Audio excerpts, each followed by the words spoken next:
Y'all want to sing? Come on. She loves you, yeah, yeah, yeah. She loves you, yeah, yeah, yeah. She loves you, yeah, yeah, yeah. 1964, y'all. Come on, sing a little louder. Let's hear you. She loves you, yeah, yeah, yeah. She loves you, yeah, yeah, yeah. She loves you, yeah, yeah, yeah. Snap your fingers, even if you don't know how to snap. Learn. Here we go. She loves you, yeah, yeah, yeah. Come on. Hey. One more time. When the basses come in, you got to stop. She loves you, yeah, yeah, yeah. She loves you, yeah, yeah, yeah. She loves you, yeah, yeah, yeah, yeah.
Well, hello, how are you? It is so good to be back home. You know, I live in Harlem, and my heart is in Phoenix. My heart is in Tempe. My heart is in Arizona. I keep leaving my heart and my attitude here. But how are you? Sometimes in the orchestra, we talk about the Bible and things of a biblical nature, and right at the end of our rehearsal, the waters came down. I mean literally inside our hall. Yeah, it was somehow terrifying and wonderful at the same time. I know you understand. But give a hand to your children on this stage.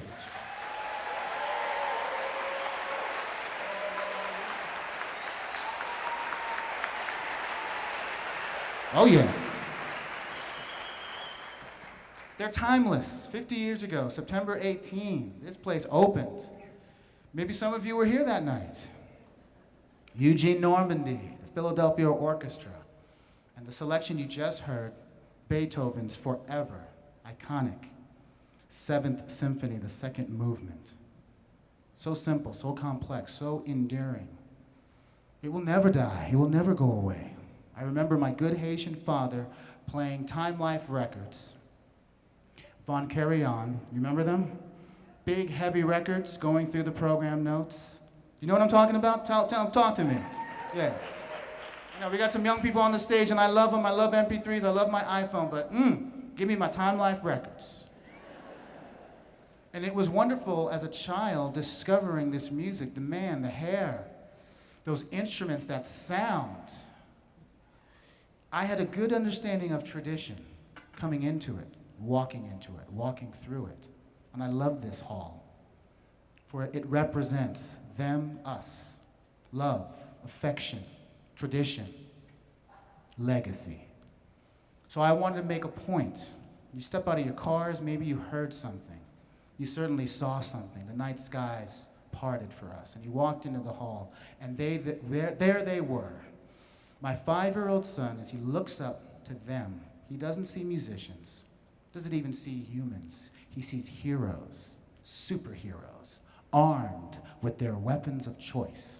And I wanted you to promenade this space, to walk among these heroes, these living sculptures, a living orchestra, and to maybe go places you haven't been before, and to experience our Gammage Auditorium in a vital way. That is important to me, because these places don't last forever. They weep, they leak, they deteriorate, they go away. And it is up to us to hold on to them. Hold on to them. In 1964, the Beatles and the Rolling Stones debuted. She Loves You, one of 5 top 10 hits, 5 at the same time. And it was a wonderful song that meant so much to them, and I'm sure it means something to you. And this orchestra, they can do anything. They are not bound by tradition. They embrace it, and they move it along. Yes, okay, yeah.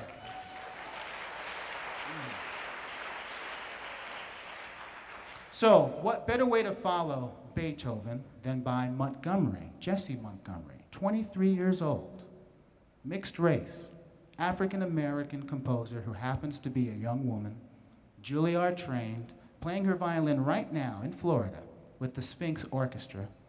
She wrote a piece called Strum, S-T-R-U-M. It features our amazing string section in a piece that is Afro-Cuban, hip-hop, and classical all at the same time. Yeah. And I thought it made sense to program this work because this is our classic music. This is our classic music. Can I get an amen? Can I get a hallelujah? All right, so let's play Strum, an excerpt by Jessie Montgomery for you. I hope you dig it.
Give it up for your string section, yeah!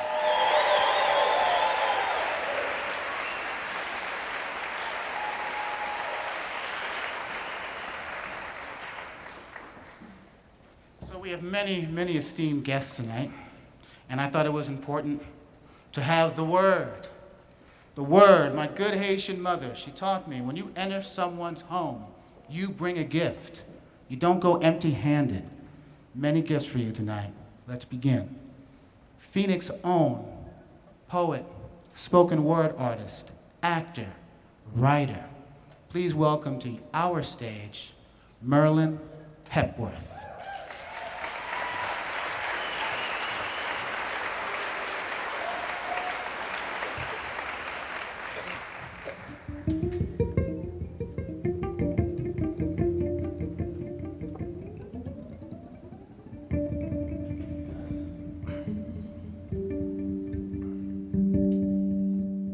An open letter to the child being born up the street at St. Luke's Hospital this moment as I speak in this hallowed theater.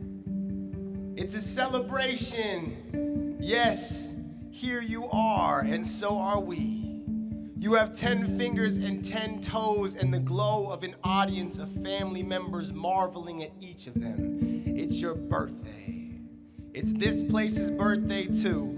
50 years ago, this place from where I speak opened its doors in an effort to shelter the minds and hearts of so many lives. And I am just one. Just a dusty kid with a pocket full of poems who walked past this building towards registration, never knowing I would find myself in poetry on this campus and now in this theater. Yes, I'm just one. But I'm reaching towards your spirit because I have so much to say to you. And without this place, well, I would have never had the opportunity to. 50 years ago, when Gammage was born, I was not alive, but some of us here were. Your grandparents, looking at your little arms bent in your crib, they were here too. And they knew about civil rights in Vietnam and war and sad things and beautiful songs. In 1964, they had many names. Groovy meant cool, which now means chill. Civil rights meant segregation, now it means Ferguson. Fear meant Soviet Union, now it means ISIS. Doom meant nuclear, now it means climate change. And I mean to say that happy birthday still means happy birthday, so happy birthday. In 1964, Michelle Obama was born, at a time where President Lyndon Johnson passed a law that did away with segregation. And while the White House is no longer segregated, if you take a hard look at the cities we live in, you will realize that they are planned like New South color lines. But hey, here we are. And we say, forgive us for this world. And we say, you're welcome for this world, for all its joy and problems, for all its rage and beauty. We are sure one day, no matter who your parents are, you will walk into a celebration like this one and feel all the percussion of your heart met by the strings of your lungs merging with the brass of your breath. The moment will shimmer inside of you as true as the notes rising on each woodwind in a quartet of young minds moving through these walls of some historic place like this one, like life through a womb. And you will be thankful for all of its walls, for each seat and every soul that has passed through them before you. Happy birthday, little one. We love you. Yeah, yeah, yeah.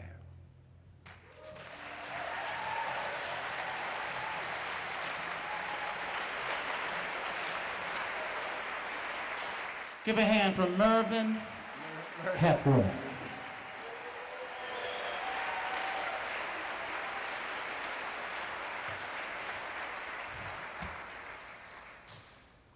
So I had the distinct pleasure of not being the only conductor on this stage, and I love it. We are honored to have these students and their teacher mentors all around us, and I thought it was important because far too often this happens. I'm invited somewhere and they want to put me on the stage and they want to put me on the stage. And that's great and that's fine, but I love to share the stage, especially with those who are in the trenches every day, especially with those who are in those wonderful trenches every day, digging the core of the future of your students and children out from within them.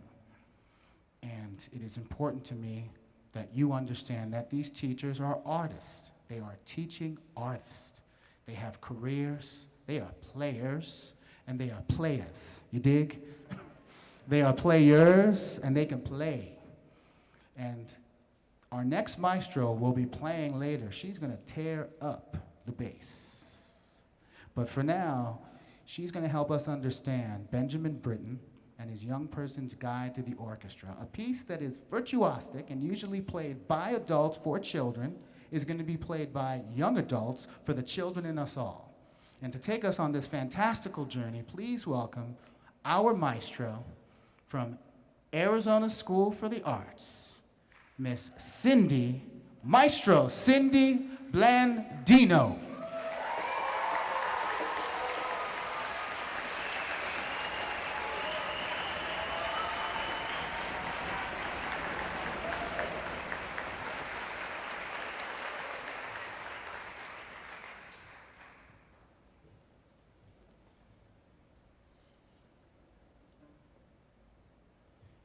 When you witness the birth of a child, you will feel all the percussion of your heart, met by the strings of your lungs, merged with the brass of your breath. The moment will shimmer inside of you, as true as the notes rising on each woodwind in a quartet of young minds.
You will look at the newborn's hands and imagine how they may grow and learn to tie shoelaces, hold instruments and hearts, pluck strings and thoughts. You will hold its body in your gaze like the breath inside a woodwind blooming its sound softly, strong, but unafraid.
You will look at the newborn's chest raise. You will notice its tiny heartbeat and the repetition of its percussion. You will be amazed by your own heart still beating, never ceasing from the time you were the infant's age onward as it repeats even to this day. This all will come to you like the swing of brass sweeping across your shoulder blades.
When you witness the birth of a child, you will feel all the percussion of your heart met by the strings of your lungs, merged with the brass of your breath.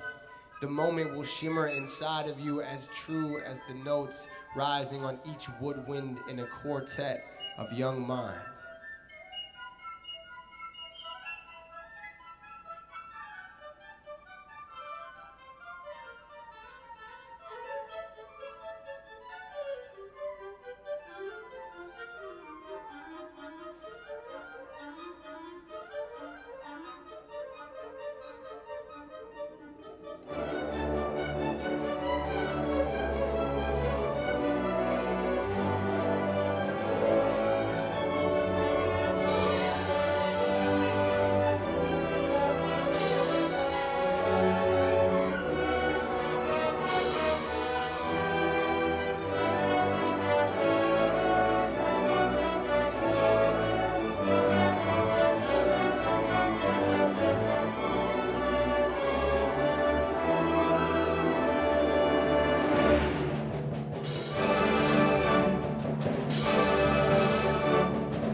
What'd you think of that?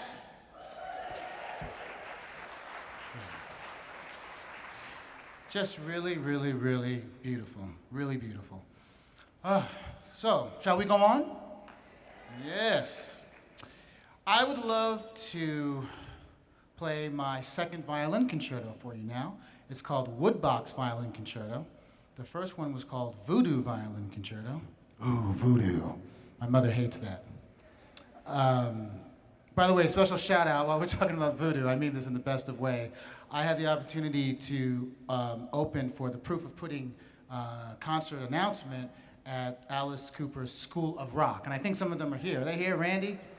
Yeah, oh, come on, School of Rock, if you're here, you need to. And Maestro Cooper, he was wonderful, he was gracious, he's a big friend of, him and his wife are wonderful friends and patrons of ASU Gammage. And he's doing something really remarkable, as you know, at School of Rock with those young people. And the Woodbox Violin Concerto actually incorporates elements of rock and hip hop and jazz. It's very difficult, very chromatic and contrapuntal.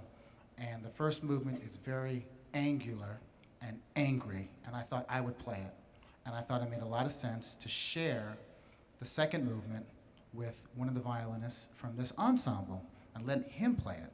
So I want to introduce him now so you know who he is, because he's going to play in the orchestra on the first part of the piece, and then he's going to be the soloist in the second lyrical, beautiful tonal part of the piece. So please give a welcome to our Gammage Auditorium stage and our violinist, second violinist for the evening, and Mr. Chase Lee.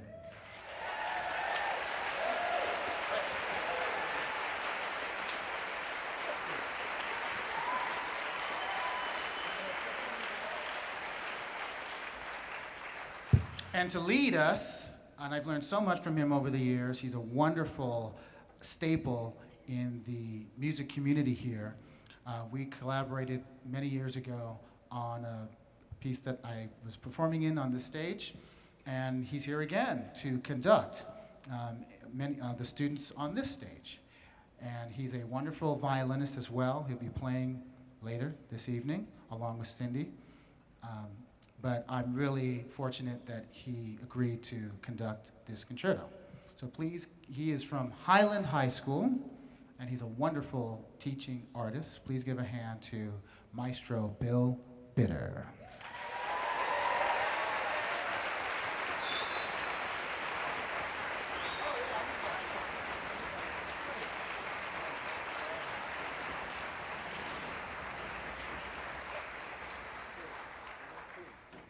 going to tune again because we need to. And as the orchestra tunes, I just want to tell you a little bit about this piece. It's in 2 sections. The first section is very contrapuntal and chromatic. The second section is very symmetrical and tonal. I wrote it 2 years ago for the Boston Pops.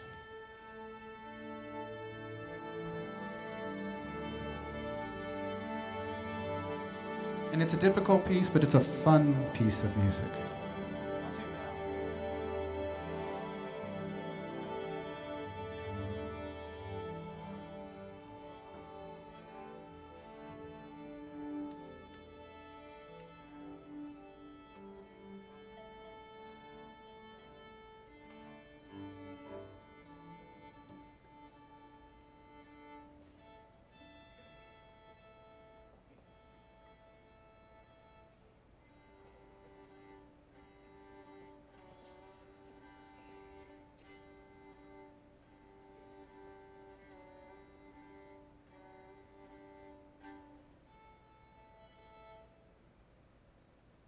And it's the kind of piece that my mother would always say, I know you're a good person, I know you're a nice person, I know you're intelligent, but why can't you write anything nice? Why can't you write something for me? So the first section is not nice, but the second section is. So there you go. Hope you dig it. Woodbox Violin Concerto.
Mr. Chase Lee. Give him your love, ASU. Maestro Bill Bitter.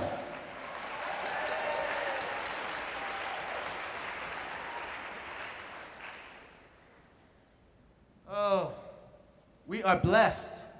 Behind any okay man is a wonderful, incredible woman. Am I right?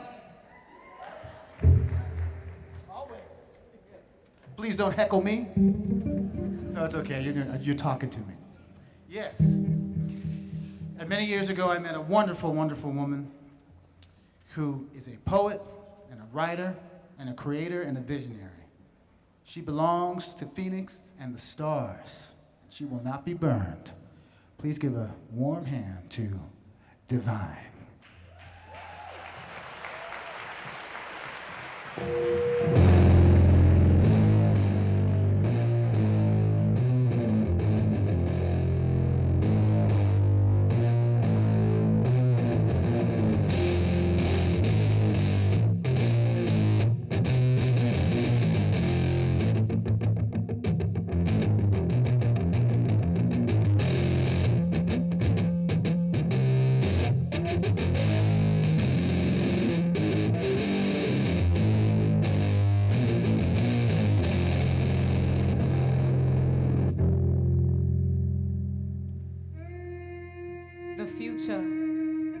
The future holds nothing without you.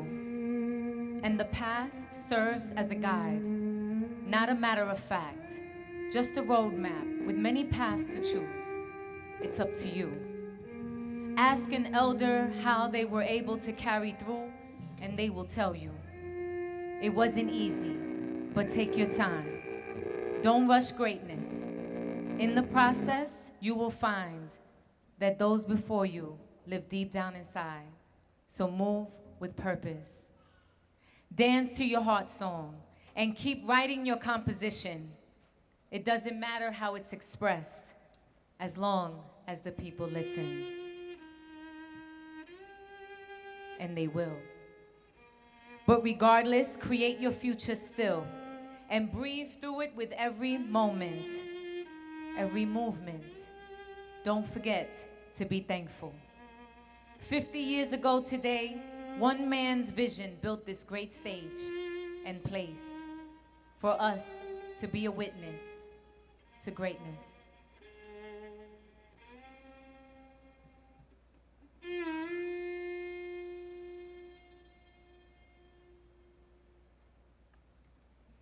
Wait, come back.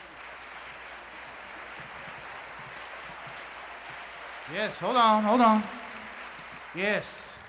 I know, did you hear that? I had a technical difficulty. That's driving me nuts. So I want to do it one more time because it got in the way, and there's something about this that is even a little more right. Sometimes God wants you to do things his way, right? Or her way. So if you don't mind, I would like to do this again. Is that okay with you? Yes. So let's do it again.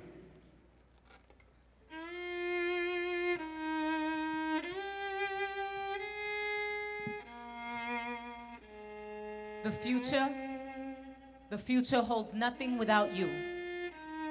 And the past serves as a guide, not a matter of fact, just a roadmap with many paths to choose. It's up to you. Ask an elder how they were able to carry through, and they will tell you. It wasn't easy, but take your time. Don't rush greatness. In the process, you will find that those before you live deep down inside, so move with purpose. Dance to your heart song and keep writing your composition. It doesn't matter how it's expressed, as long as the people listen. And they will. But regardless, create your future still. And breathe through it with every moment, every movement. Don't forget to be thankful. 50 years ago today, one man's imagination built this great stage and place for us to bear witness to greatness.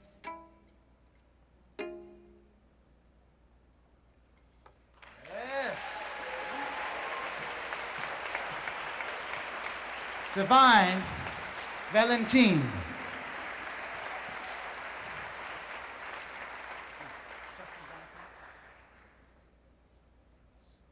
So we are now going to do a piece by John Cage, a composer and, oh yes, a hand for John Cage, really? Oh man, I love you. Oh man, you're my kind of crowd, yes. I love it. Many years ago in New York City, I was waiting in line to go to a concert, and right behind me, this man came, waiting in line. It was a contemporary music concert, and I recognized him immediately. It was John Cage. And it just so happened I was playing piano at the Merce Cunningham School, and Merce was still alive, and he would walk in very slowly. I actually had a chance to play for company class, one movement exercise that Mr. Cunningham was teaching, and he asked me to play. The company class is in silence, but he wanted me to play. And he said, what are you going to play? And I said, what would you like? This is, you know, this is one of the great figures of contemporary art. And he said, do you know anything from Broadway? And I said, I know Sunrise, Sunset from Fiddler on the Roof. And he said, great, play that. And I did. Expecting to play some modernist, you know, contemporary score, he wanted Sunrise, Sunset from Fiddler on the Roof. And he did it with the class, one set of motion and movement, some kind of pliés or variations on pliés, and that was it. And it was beautiful. But Mr. Cage was waiting in line right behind me. And when the producers of the concert realized who he was, of course, they brought him inside. But it just shows you the sense of humility and place and purpose that Mr. Cage had. Now this piece, Atlas Eclipticalis, is written off of a star map that he placed on a large table, and he literally drew these aggregates, bits and pieces of a score that the musicians have. And these aggregates are not improvised. In fact, it's a very, very precise music making, very difficult. And as I told the musicians, you have to let go of certain traditions to embrace new ones. The sound of that air conditioner is where we begin. The sound of that ventilation system is where we begin. Let's take a moment. Listen to this hall.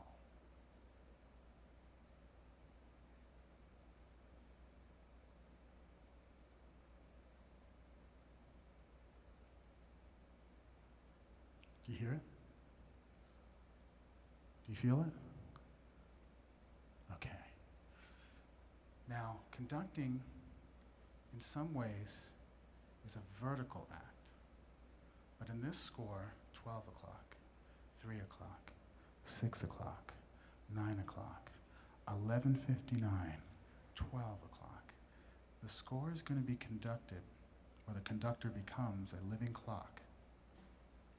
And these arrows in space and time tell the musicians which part of the score to play.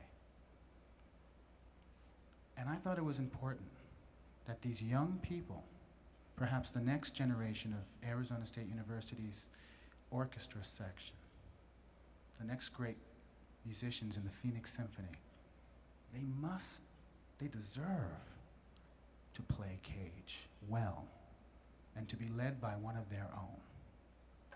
So to lead them, our next great maestro, please welcome, not too loud because I get it, we're in this place now, but welcome him to the stage, our maestro, a violinist and pianist from this orchestra and conductor.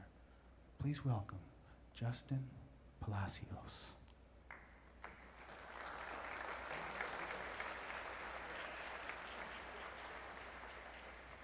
Keep clapping. That's what Graham tells us to do. Keep clapping until he gets to that sacred space. That's right. Now, Justin, I wanted the audience members to see what the orchestra members will see. Do you mind indulging us and showing us how you're going to conduct this piece? And the piece begins 12 o'clock, 3 o'clock, 6 o'clock, 9 o'clock, 11:59, 12 o'clock, and another cycle. Give him a hand.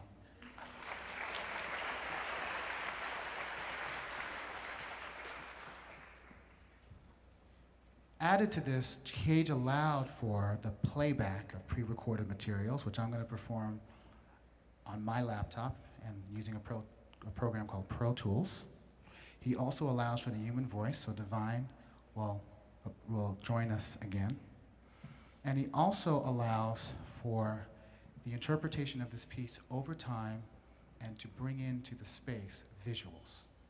So we have a wonderful film that a local filmmaker made just a few days ago, in which we will see the hands and the feet and the bodies of our musicians, all done in a very appropriate and absolute and cosmic way. This is Atlas Eclecticalis. It's not often done, and this is for you, by our great American composer in John Cage.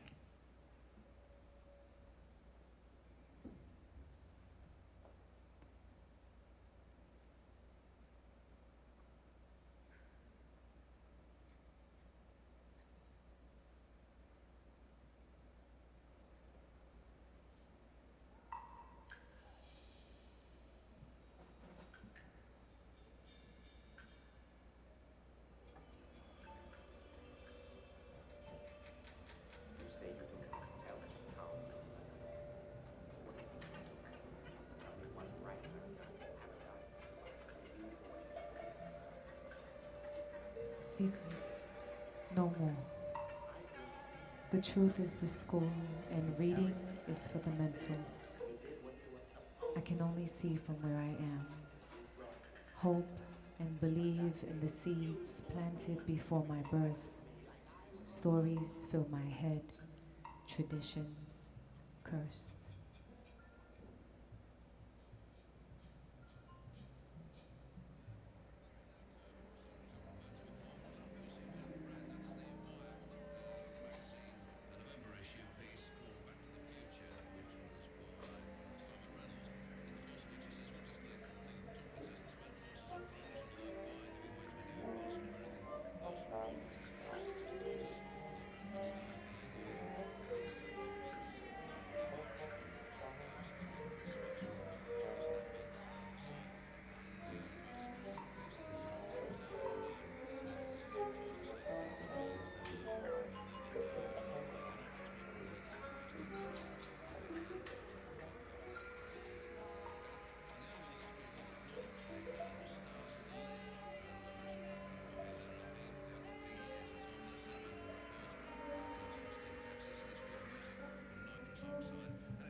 celebration and an opportunity to do it different. Created with great minds, determined to go the distance. It's a journey from building up to tearing down false pride.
There's nothing to hide. Spirit guides and history knows that a thought to be great only shows, and no one will see that 50 years today I will be a part of a dream, breathing, alive.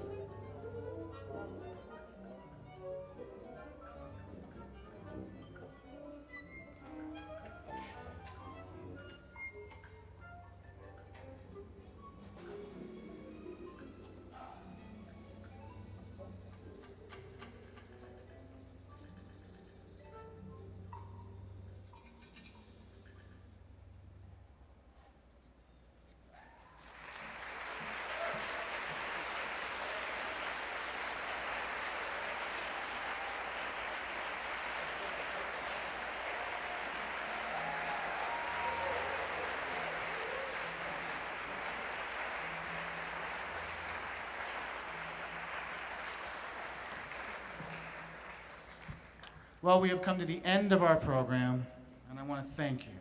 I want to thank you for being here, for braving the weather, taking time from all that you're having to do and wanting to do and needing to do in your community. And I want to make sure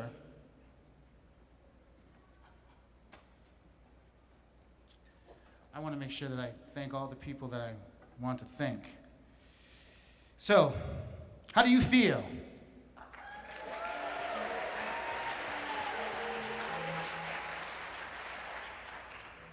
Let's thank Arizona School for the Arts.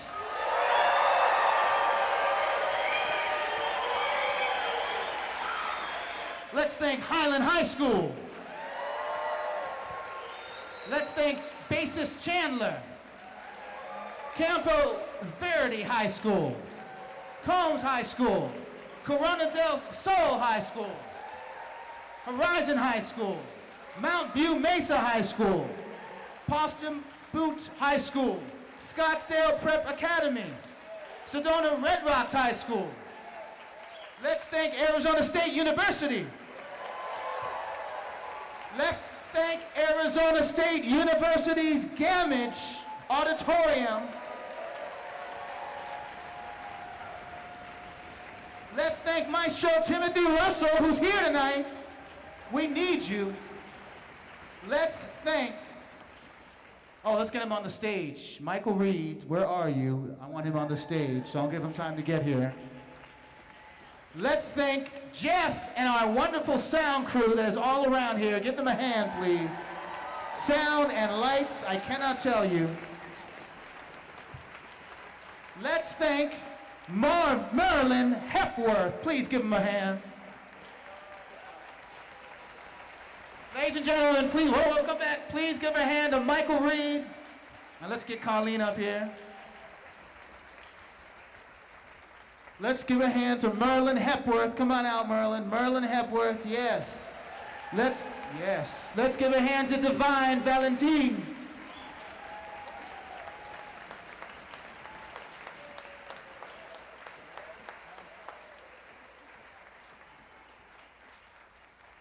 And yes, I need to give a very special welcome and thank you. Please give a hand to Colleen Jennings Rogensek. Yes. Okay. And there's another star out in the audience. Can I just have a little light? Because he wouldn't be here without this woman. Mrs. Romaine, would you stand up? This is Daniel's mom. Please stand up, Mom. Simone Olivier Roumen.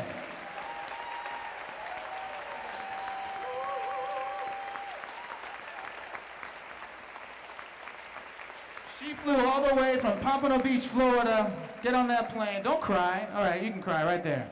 After the concert, everybody go to her, bother her. Wonderful. Okay, you can sit down now, Mom. Yes, we love you. All right. Okay, so, I know, it's wonderful. This is the last piece. And before I forget, in the orchestra, we have Cindy Blandino, who was conducting the Britain on bass. She's back there. We got Bill Bitter, who was conducting woodbox, playing violin. We've got Divine Valentine. I always want to learn, Valentine. We've got Marvin Hepworth. Merlin Hepworth. And there are so many people who, I hear you, baby. I love you too. I love you. We need you. We want you to play in our orchestra of life. This is an orchestra of life. Oh, we have an Arizona State University college student playing with us, by the way. I don't want to forget her, Emma. She's playing the harp. Our harp is for the evening. Very important. How cool is that? Okay. And there are so many people that I have forgotten, and I'm so sorry, and I'm sorry. But yes, yes, you too. I'm glad you're here. Okay, so about 4 years ago, I was watching the daytime television, very dangerous to do. I was watching the Ellen DeGeneres show, very dangerous to do. Okay, there you go. And a young senator from Illinois came onto the stage. He had a funny last name. He was very thin, beautiful skin. To me, he looked mixed race and African American, 40-something, but, you know, he was cool. Cool. Hold on, I gotta turn off this amp.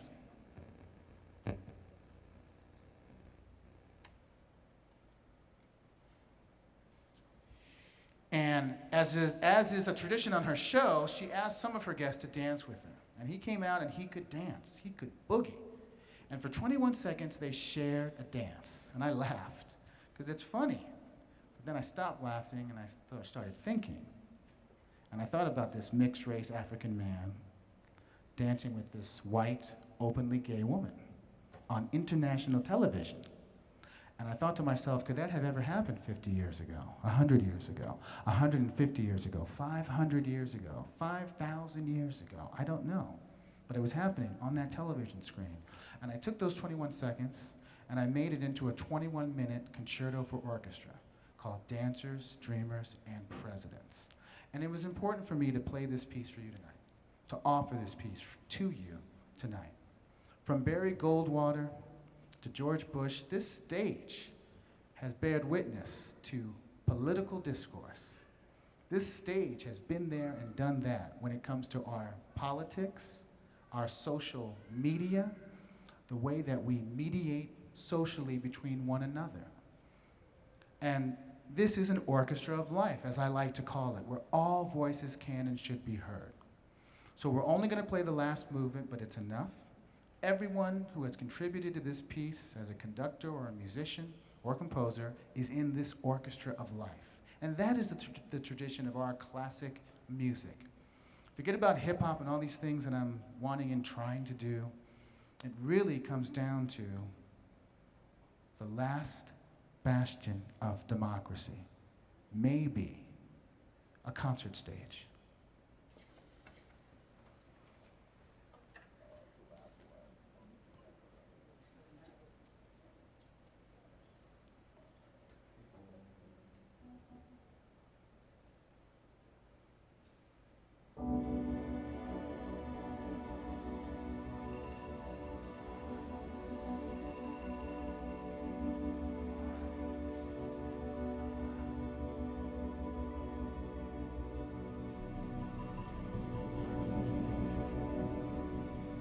You will look at the newborn's chest raised.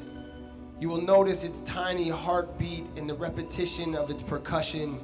You will be amazed by your own heart still beating, never ceasing from the time you were the infant's age onward as it repeats even to this day. This all will come to you like the swing of brass sweeping across your shoulder blades.